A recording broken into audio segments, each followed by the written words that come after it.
Ang isang lingkod po ng Diyos hindi nawawalan ng pag-asa.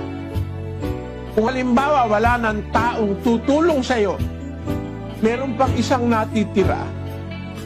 Meron pang isang Diyos na mas nakakaunawa ng lahat ng bagay kaysa sa kanino man tao.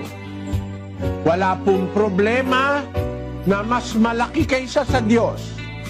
Malaki ang Diyos kaysa lahat ng problema. Magtiwala lang po tayo, humingi tayong may pananampalataya. May Diyos, meron siyang magagawa, meron siyang maitutulong.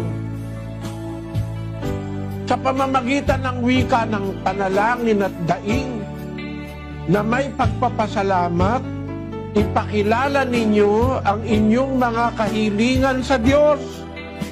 At ang kapayapaan ng Diyos na hindi masayod ng pag-iisip ay mag-iingat sa inyong mga puso at sa inyong pag-iisip kay Kristo Jesus.